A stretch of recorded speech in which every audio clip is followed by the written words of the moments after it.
2025 começou! Eita, coisa boa! Viramos um ano. Não é engraçado que a gente corre no dezembro, aí parece que uma chave muda na nossa cabeça, um outro ano começa e a gente dá uma relaxada, pega um gás de novo e dá vontade de começar tudo de novo. É muito interessante essa questão da mudança do ano, né? Quem criou isso aí foi muito legal. Bom, gente, esse aqui é o podcast de liderança do Pastor Klaus Piragini. Se você não conhece, é só seguir o canal. São 5 anos a gente estudando liderança aqui nesse canal, com várias entrevistas muito legais, com gente sensacional que está aqui com a gente, e também toda semana falando algum tema de liderança que eu acredito seja importante, tanto para você no ministério, na igreja, quanto também você trabalhando aí como empresário, como líder e também desenvolvendo a sua carreira. Então, acho que tem muita coisa boa aí que você pode pesquisar.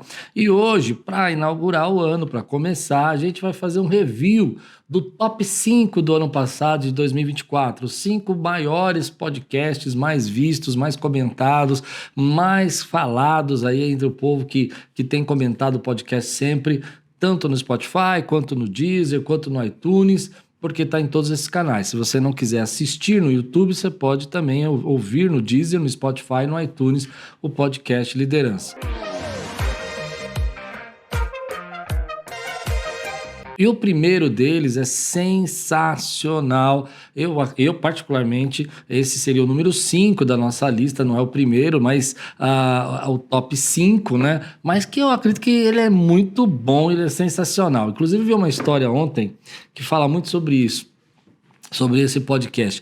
Você sabe que na década de 1800, mais ou menos, estava tendo uma peste negra do nascimento das crianças. Eles chamavam peste negra da maternidade. E as crianças começaram a morrer.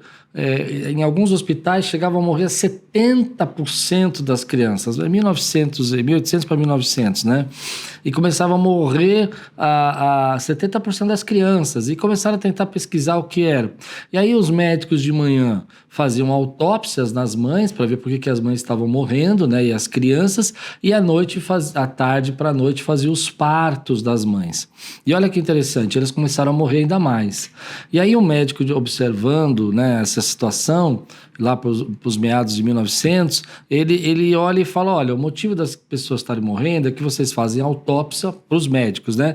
E não lavam as mãos e depois vão fazer o parto. E vocês estão levando problema para essas mães e elas estão morrendo. E os médicos, na época, riram desse outro médico, ridicularizaram ele, falaram que era absurdo. E demorou mais 30 anos para eles descobrirem e realmente aceitarem que a falta da higienização é o que estava causando a morte. Moral da história é que às vezes você é parte do problema. E o podcast do Top 5 fala sobre isso. Ele fala que você talvez seja o teto. A diferença onde você está e aonde poderia estar depende da dor, do quanto de dor você está disposto a suportar, ou quanto de risco, ou quanto de força você está disposto a suportar. Então, às vezes você não quer correr esse risco. E tudo bem você não querer correr o risco, porque às vezes você está exigindo uma coisa que você não quer viver. É forte isso, né? Às vezes eu vejo alguns líderes que têm uma vida muito agitada, a minha vida é muito agitada, mas a vida deles é uma coisa que eu não sei se eu gostaria de viver, né? E eu nunca parei para pensar que aquela vida talvez não seja que eu queira. E por isso, às vezes, eu não me dou o direito de passar por um teto que vai me levar para essa vida. Então, das coisas que você deveria deixar para trás, mas você não está disposto a deixar. Então, você não está disposto a abrir mão de algumas coisas, e essas coisas estão criando para você o teto. Então, você fala, eu não estou disposto a abrir mão do meu tempo. Então, você não aceita o convite para exercer um ministério. Mas você reclama, você diz, olha, quando eu não tenho oportunidade. E, na verdade, quando você tem a oportunidade, você fala, mas eu vou ter que ir sempre, eu vou ter que estar em todas as reuniões, eu vou ter que ir direto do meu trabalho. Então, você não aceita e você começa a criar o teto, ou você aceita e volta para trás porque você não consegue exercer a função. Então, essas são as dificuldades, porque às vezes a gente não percebe que nessas dificuldades a gente vai criando alguns paradigmas. Então você fala, eu quero viver essa nova vida, eu quero viver essa mudança, esse teto novo, mas eu não quero viver o sacrifício, a renúncia que ele faz necessário. O que, para algumas pessoas, é natural. O camarada fala, não, para mim não me importa, eu não tenho mais tanto tempo para minha família. Eu não importo que isso vai dar problema na minha vida, eu vou me desgastar na minha saúde. Eu aguento, eu tenho força. Eu não tenho problema se eu entrar num burnout por causa disso, porque eu sei que eu não vou entrar. E outros já vão dizer, não, eu tenho medo que esse excesso de carga, de peso, de estresse vai me dar um burnout e eu vou ter problema. E aí você começa então a falar os seus nãos. Você mesmo começa a dizer aquilo que você acha que é prudente ou não é prudente fazer. Você mesmo começa a dizer, olha, sabe uma coisa, eu acho que isso aí eu não deveria correr esse risco. Eu não estou disposto a correr o risco. E aí você começa a ser o teto. E aí a gente começa a achar que a vida do outro é igual para todo mundo. Então todo mundo tem que ter os mesmos riscos, viver as mesmas dificuldades. Mas algumas pessoas não se importam com algumas coisas que você se importa. Meu pai, ele falava sempre isso para mim. Ele dizia assim, tem certas coisas que você não vai receber de Deus porque você não tem o lombo para receber. O lombo, ele queria dizer o ombro, né? Você não tem como carregar esse peso no seu lombo, né? A expressão era como que dissesse, você precisa primeiro tratar o peso para ver se você está disposto a carregar esse peso, está disposto a enfrentar esse peso. E às vezes a gente não percebe que inconscientemente a gente já disse que não quer essa vida. Então você não vai receber mais autoridade, porque ela implica em você ter que estudar mais, ela implica em você ter menos tempo. Me lembro, há muitos anos atrás, um jovem chegou para mim e falou assim, eu quero pastorear. E eu disse, poxa, que legal, que bênção. E você quer ser um pastor de uma igreja um dia? Ele falou, eu quero. E eu disse, você já imaginou que no dia que você for pastor de uma igreja, talvez você nunca mais tenha um domingo de folga e você nunca mais possa ir nas festinhas da sua família? A família dele tinha muitas festas e ele olhou para mim e falou assim, não sei se eu estou disposto a não ir, mas eu colocaria outra pessoa para fazer isso no meu lugar. Mas na verdade não é assim que funciona, né? Se ele vai ser o pastor, ele vai ter que estar lá, pelo menos dar um exemplo. Se ele não vai de domingo, por que as ovelhas irão? Se ele não está no dia do culto, por que as outras pessoas vão estar no culto? Entende? Então, às vezes, a gente não percebe que muita coisa que não está acontecendo na nossa vida hoje, muitos processos que a gente está retrocedendo, seja na saúde, seja no relacionamento, seja na vida financeira, porque a gente criou um teto para nós. Agora vamos para o top 4. O top 4 do ano passado, de 2024, é um tema muito importante sobre comunicação. Você sabe que a comunicação tem níveis, né? A gente às vezes está falando um assunto, a pessoa está entendendo o outro. Você já deve ter problemas aí de relacionamento, DRs que você já teve aí com pessoas que você ama, porque elas estavam contando uma coisa para você e, na verdade, elas esperavam uma reação sua diferente. Então, por exemplo, às vezes elas estavam só querendo desabafar e você estava querendo dar conselhos. Às vezes elas estavam apenas querendo compartilhar com você, mas queriam conselhos e você achou que elas só estavam desabafando. E aí isso gera uma série de conflitos. Quando você dá conselhos para alguém que só está desabafando, ela fica triste, ela fica chateada, ela não consegue desabafar. Quando você não dá conselhos para alguém que está pedindo conselho porque acha que está só desabafando, ela acha que você não se interessou. Nesse podcast eu falei sobre isso e sensacional, baseado no livro sobre os supercomunicadores, que eu já também indiquei aqui na nossa rede aqui, e eu gostaria que você olhasse agora com a gente um pouquinho, um trechinho desse podcast sobre do que estamos falando. Do que nós estamos falando, né? Qual que é o assunto? Veja bem, não é o assunto no sentido de o assunto ser, por exemplo, sobre escola, sobre trabalhos escolares. Não é isso. Qual é o nível da comunicação? Qual é a sensibilidade da comunicação? No que o assunto realmente dessa comunicação se refere? Então, ele usa esse termo, do que se trata. E aí ele colocou 3 níveis que podem ser desenvolvidos numa mesma comunicação. Então, em outras palavras, O assunto escola pode estar nesses 3 grupos aqui, mas que você precisa entender quando você quer estabelecer uma conexão. O primeiro deles, eu acho que esse é o que a gente mais espera, é você quer ser ajudado. Então, toda vez que minha filha estava falando da escola, a minha cabeça entendia que ela estava comunicando para mim que ela precisava de ajuda.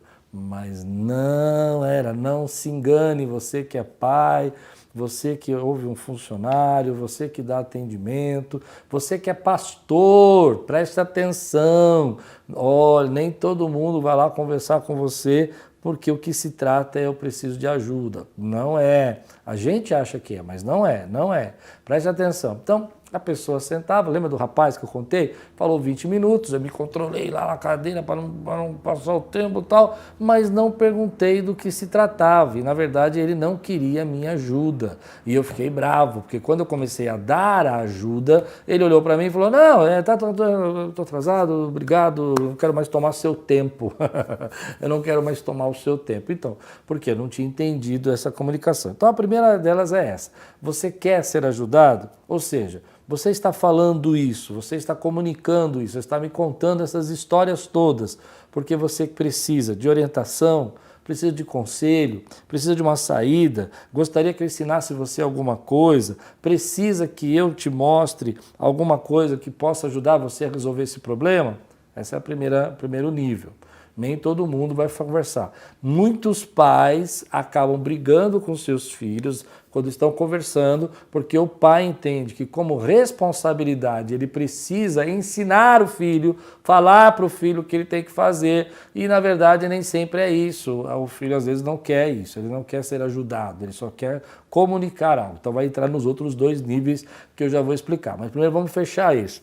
Às vezes você está lá com uma pessoa no seu trabalho contando uma história, está contando o que está acontecendo na sua empresa e você automaticamente já faz um plano na sua cabeça, faz isso, fala com o fulano, resolve isso, e a pessoa não queria que você fizesse isso porque ela não estava comunicando no nível do que se trata, eu quero ser ajudado. Então não é isso. A segunda coisa que ele fala é o nível do consolo.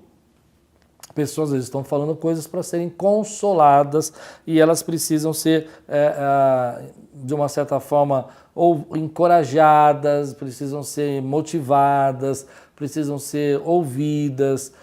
É aquela pessoa que está contando para você, não, porque eu fui lá e resolvi isso, eu falei aquilo, e aí eu falei com aquela pessoa, aí eu dei uma bronca para a pessoa. E aí você fala, olha, você fez isso, meu Deus, você falou tudo. Não acredito que você falou. Parabéns, hein? Então ela está no nível de que ela quer ser consolada, motivada, incentivada. Essa seria o nível 2. Então a gente vê muito isso. Às vezes, esse rapaz que ficou olhando para o relógio, ele não estava querendo que eu o ajudasse, ele estava querendo ser consolado ou motivado ao ponto de eu dizer, muito bom, parabéns, você foi muito bem, olha, foi difícil isso, mas fica tranquilo, Deus está do seu lado, vai ser bênção, você vai vencer, vai passar por essa, e acabou e ele estaria satisfeito. Quando eu comecei a entender que a comunicação se tratava como posso te ajudar, desconectou, não tinha mais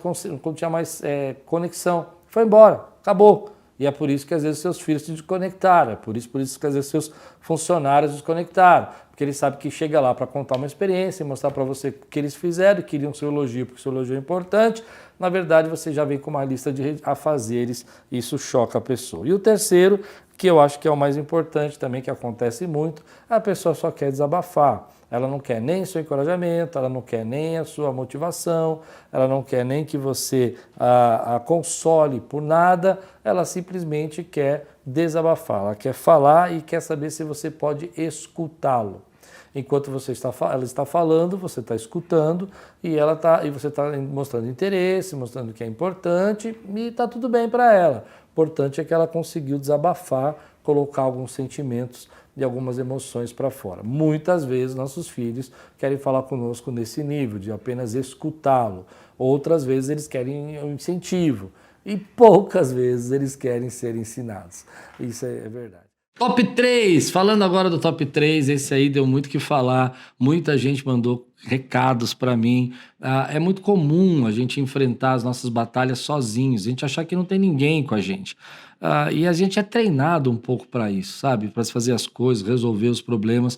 E às vezes a gente esquece que no meio corporativo, na liderança também espiritual das nossas ministérios e igrejas, nós precisamos tomar cuidado para a gente não se tornar apenas um guerreiro. Nós temos que ser um soldado. No podcast Soldado ou Guerreiro, eu expliquei a diferença. O guerreiro, ele enfrenta sozinho, ele quer encarar as coisas, ele não delega nada para ninguém, ele não tem ninguém olhando a sua retaguarda, é só ele lutando. Já o soldado, ele aprende a trabalhar em equipe, ele aprende a delegar funções, ele aprende a um olhar pela retaguarda do outro e se importar com o que o outro está enfrentando, os inimigos que você está encontrando.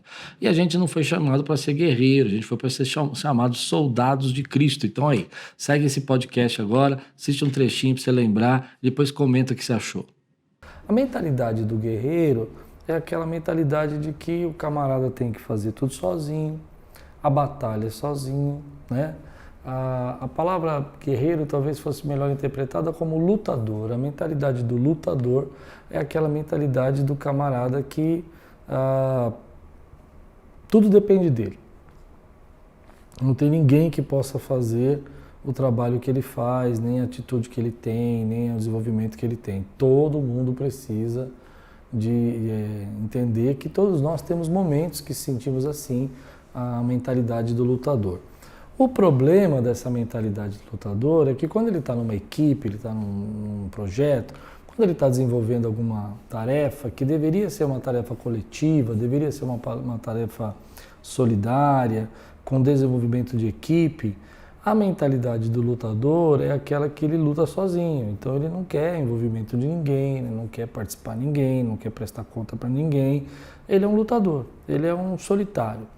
E isso é complicado muitas vezes, porque há projetos que jamais vão ser desenvolvidos se você tiver apenas essa mentalidade, se você só pensar como um lutador, como um guerreiro que tem que vencer dezenas de situações sozinho, que você não pode contar com ninguém, que você tem que fazer tudo pela sua maneira, porque vai ser sempre a melhor, que você é invencível, que você faz tudo bem feito, e você acaba prejudicando toda a equipe porque você não quer ajudar.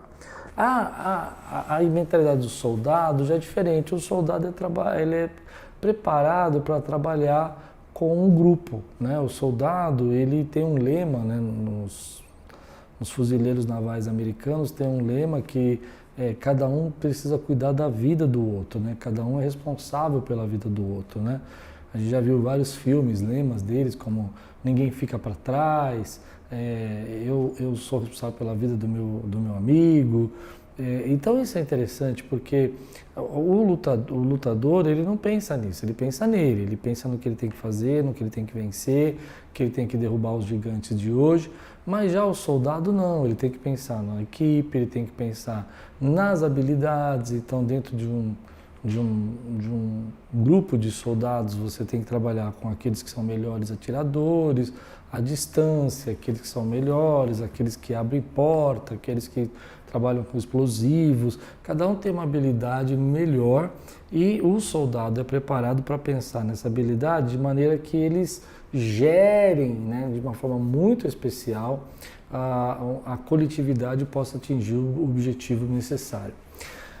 Bom, aí entra uma questão, né? A maioria de nós fomos trabalhados, treinados para ser guerreiros, para lutar, para acontecer, tudo depende da gente, não podemos confiar em ninguém, né? Essa mentalidade do lutador, eu tenho que vencer sozinho, eu não posso confiar nos outros, ninguém vai me ajudar, ninguém vai me socorrer. Já a mentalidade do soldado, ele já pensa diferente. Não, eu tenho que confiar nos meus parceiros, eu tenho que participar das minhas decisões, eu tenho que entrar com ele numa sala com a mãozinha nas costas para ele saber que eu estou perto, eu preciso desenvolver uns relacionamentos de acordo com as habilidades, e isso é evidente, né? Causa mais sinergia e, tirando em filmes, né? É evidente que o soldado vai ter muito mais resultado do que o lutador. Se você for pegar uma relação direta. No filme, você vai ver lá o Rambo, ele sozinho, matando milhares de pessoas. Você vai lá ver, sei lá, aqueles soldados, né, solitários vencendo batalhões. Isso é em filme. Na prática, isso não funciona muito bem, é bem provável que isso nunca dê certo. Então, por isso que as empresas, as companhias, né, do Exército, né, elas são voltadas para desenvolver essa mentalidade de soldado, onde que ele tem que entender da sua existência, ele tem que entender do seu companheiro, ele tem que compreender as habilidades do seu grupo. Então, a dica que eu dou é o seguinte: muda um pouco a sua mentalidade. Perceba que você nunca vai ter todos os dons, você nunca vai ter todas as habilidades. Tem coisa que você precisa dos dons das outras pessoas.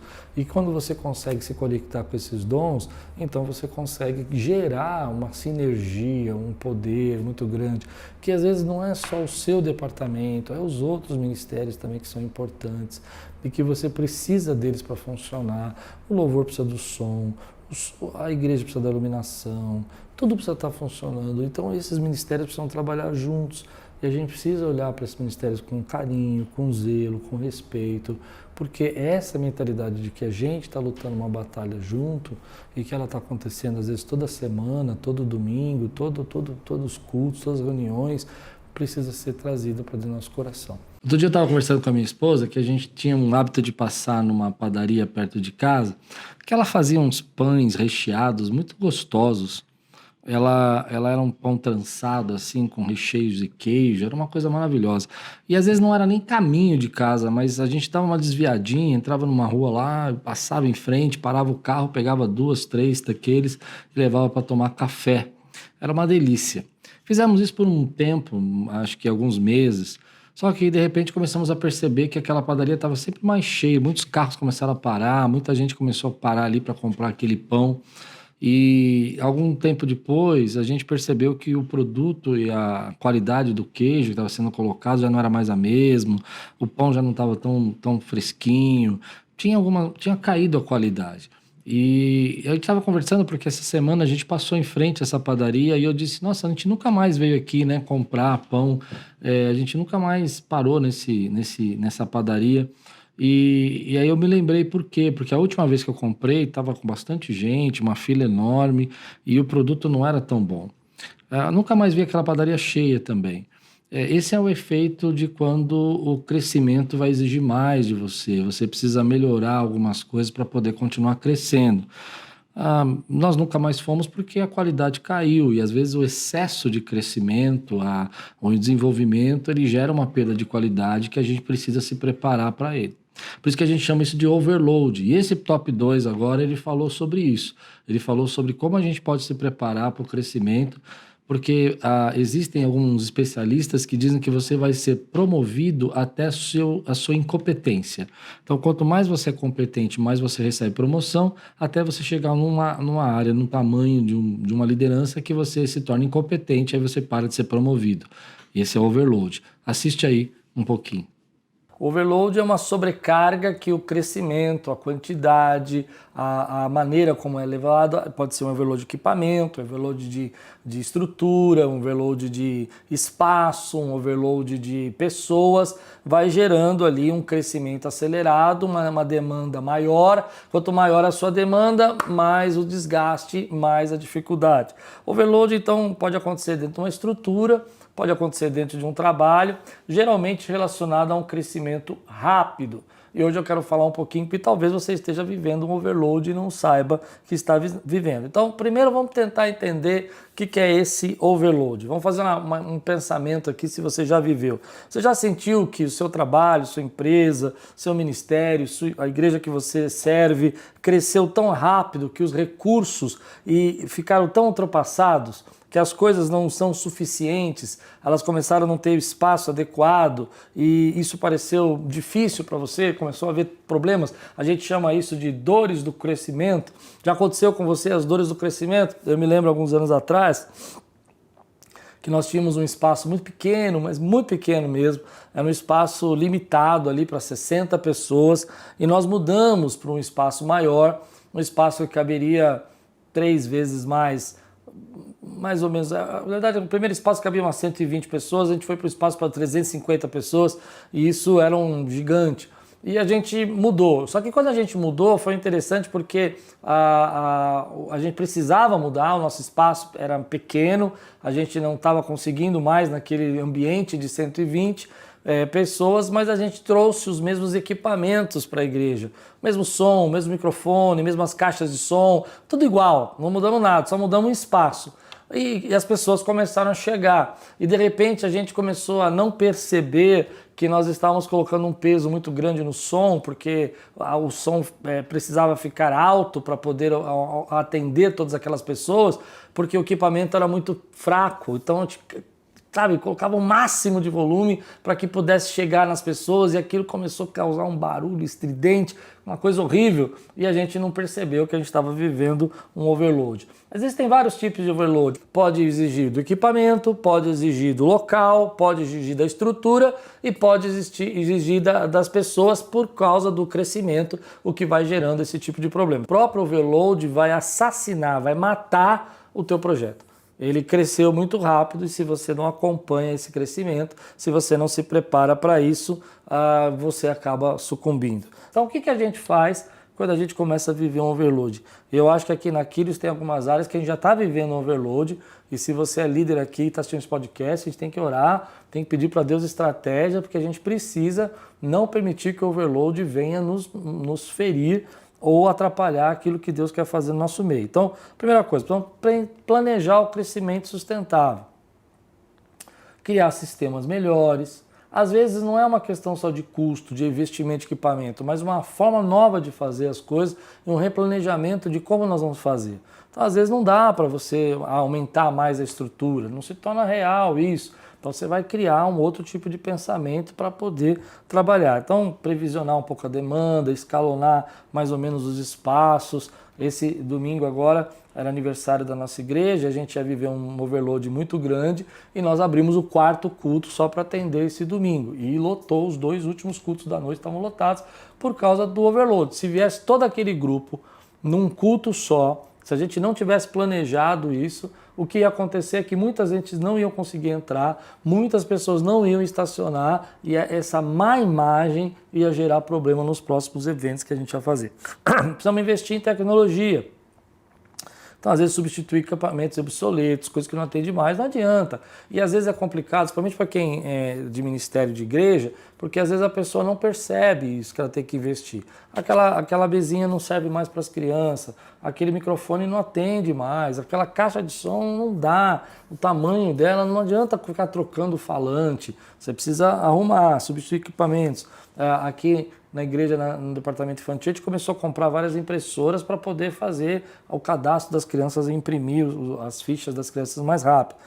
Implementar software de gestão, às vezes, criar mecanismos, criar uma área que possa ajudar você a otimizar os espaços, né? Criar espaços novos, flexíveis, adaptáveis. Isso eu me lembro também que a gente viveu quando a gente começou aqui o templo novo aqui da nossa igreja, era grande tudo, mas a gente achava gigante. Aí hoje a gente já percebe que tem problemas de sala. Então criei uma sala aqui que eu não pus móvel. E aí você fala, poxa, mas que chato, né? Uma sala grande sem móvel. Por quê? Porque a gente pode ocupar o espaço de várias formas. Já fizemos reunião, já fizemos jantar, já fizemos camarim, já fizemos cafés de pastores. Nessa sala, ela vai mudando de acordo com o espaço. Podemos pegar algumas salas e fazer co-trabalhos, né? De manhã é de um grupo, à noite é de outro, dividir os horários, a entrega e tudo mais. Bom, para resumir a história é o seguinte, eu ainda estou estudando isso, mas eu tenho vivido muitos overloads aqui. E tem me chamado a atenção a necessidade de nós sempre estarmos antecipando antes de que o overload chegue no seu máximo e as pessoas comecem a sentir que elas não conseguem mais estar com a gente, elas não conseguem ser trazidas até nós por causa dessa demanda. O ano passado eu estava aqui na igreja e eu fiz uma pergunta que me deixou assustado. Estava começando o culto, todo mês de janeiro a gente tem o hábito de fazer uma revisão financeira aqui na igreja, que é o Bob. Se você conhece o Bob, você segue o canal, você já sabe quem é o Bob. E a gente fala sobre esse Bob não endividado, como é que ele fez para sair das dívidas. Mas aquele ano me assustou porque eu perguntei para as pessoas quantas pessoas faziam um orçamento familiar, um orçamento básico, sabe? Aquela coisa de entradas e saídas, quanto que você ganha, quais são as suas despesas fixas, quais são as despesas gerais. E para minha surpresa, nos 2 cultos que eu perguntei, mais da metade da igreja não fazia um orçamento familiar. Aquilo me despertou, eu falei, meu Deus, eu preciso ajudar essas pessoas, elas precisam entender a importância de fazer um orçamento para poder guardar um recurso para o dia de amanhã, para poder investir em algumas coisas, e foi aí que então a gente criou esse podcast falando sobre orçamento familiar e todo esse podcast de finanças que nós fizemos no ano passado, que eu vou colocar um trecho para você ver agora. Geralmente as pessoas são 2 tipos de pessoas, um é mais econômico, o outro é mais gastador. Geralmente o gastador, ele gasta todo o cartão dele, todas as receitas dele e vai gastar o do seu parceiro, do seu companheiro, do seu companheiro. Então isso é muito difícil. A gente precisa organizar e viver com o que a gente ganha. Esse é o primeiro passo para quem quer fazer uma grande mudança na sua vida financeira. É possível mudar a vida financeira? É, mas não é possível enquanto você não viver com o que você ganha. E o que eu aprendi nesses anos todos é que realmente, quanto menos a gente ganha, é mais difícil viver com o que a gente ganha. Mas eu aprendi que tem muita gente que ganha bem, mas não sabe viver com o que ganha. Eu já conheci pessoas que ganhavam muito bem, muito endividadas, não conseguiam viver com o que ganhavam. Porque quanto mais você ganha, mais despesas aparecem, mais coisas você quer fazer, o padrão de vida muda, o lugar que você ia, você já não vai mais. Então, isso é interessante a gente perceber que é complicado. A gente precisa aprender a viver com o que a gente ganha. Bom, você pegou lá suas despesas, achou seu salário, somou seu salário com a sua família, tirou lá as despesas descontadas na fonte, achou o salário líquido, colocou todas as suas despesas, enxergou que está no azul ou está no vermelho. Está no vermelho, o que vai fazer? Bom, não tem jeito, tem que começar a organizar as despesas. Ou vai diminuir uma despesa, ou vai tirar alguma coisa, ou vai cancelar alguma coisa, porque precisa equalizar. Não dá para você tirar todo mês. Vamos pensar no saco de batata, que nem a professora do primário falava. Você tem um saco de batata com 50 batatas. Não dá para você tirar de um saco de 50 batatas 60.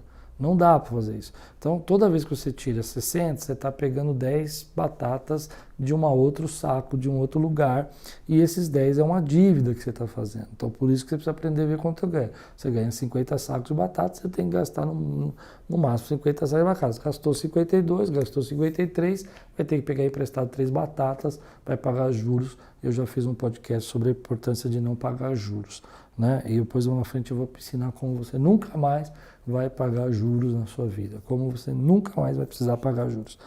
Agora, vamos pensar nessa questão dessa visão. Então você fez o orçamento familiar.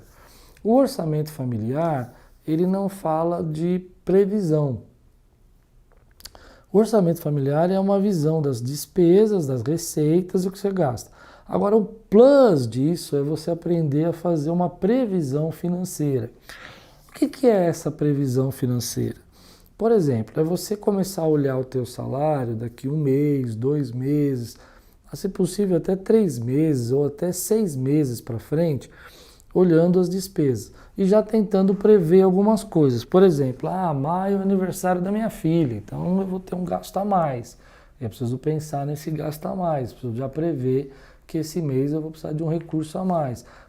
Junho eu vou voltar de férias, então o dinheiro que eu recebi tem que estar guardado. Essa previsão financeira, dezembro tem 13º, que maravilha, novembro tem a primeira parcela. Eu vou colocando isso na minha previsão financeira de fazer de uma maneira que eu possa enxergar um pouco como é que vai ser o futuro dessas coisas. Então, é interessante que eu me lembrei agora, que eu fui preparar esse podcast para você, que quando eu fui aprender a fazer previsão financeira, foi logo num dos meus primeiros empregos que o diretor me chamou financeiro e falou assim, olha, você precisa fazer uma previsão financeira. Eu não tinha ideia do que era uma previsão financeira. Ele falou, você precisa entender como fazer. E nós começamos a fazer previsão financeira juntos. E lá eu percebia que a empresa conseguia ver mais ou menos os gastos que estavam para o futuro. Então, por exemplo, dentro de uma previsão financeira, você sabe que você fez uma compra, parcelou essa compra, está dentro do teu orçamento, está tudo certo, mas que essa compra vai demorar 3 meses ou 4 para você quitar.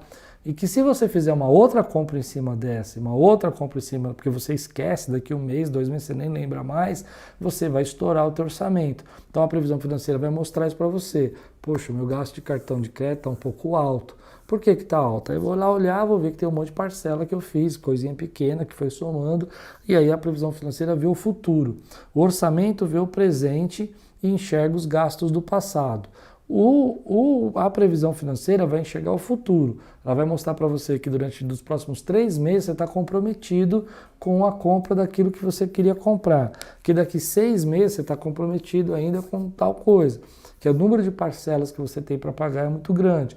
Então é muito importante você não só fazer orçamento, mas você criar uma previsão financeira. O legal desse podcast sobre finanças é que ele não tem data. Ele foi feito ano passado, mas ele serve para hoje. E eu acho que é muito importante, se você ainda não começou, ou se você já faz e precisa dar uma revisada no seu orçamento, faça isso, porque é muito importante. Jesus falou que se alguém for construir uma torre, ele primeiro precisa sentar e fazer o seu orçamento. O próprio Senhor Jesus nos ensinou a importância de fazermos isso. Então, espero que você tenha gostado desse podcast. Comenta aí quais são o seu top 5, quais são os que mais falaram com você esse ano de 2024. Você que é um assíduo do canal, você que gosta desse canal, comenta aí. É tão legal a gente saber que tem gente assistindo, é tanto trabalho, né? E também, deixa eu dizer uma coisa para você. Nós não temos nenhum investimento de marketing, nós não temos ninguém aí conosco fazendo nenhum projeto.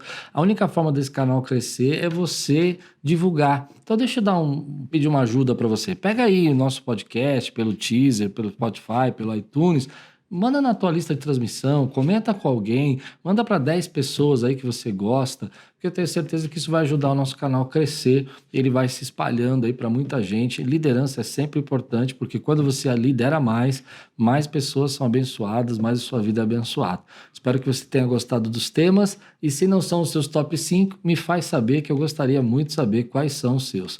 Deus abençoe sua vida, não esquece que eu sou o pastor Cláudio Piragini, esse é um podcast de liderança da Igreja Quírios, aqui na Lapa, São Paulo, e a gente está em todas as redes sociais, aí Instagram, Facebook e todas as redes sociais. É isso aí. Deus abençoe você, e tudo quanto fizer, prosperará!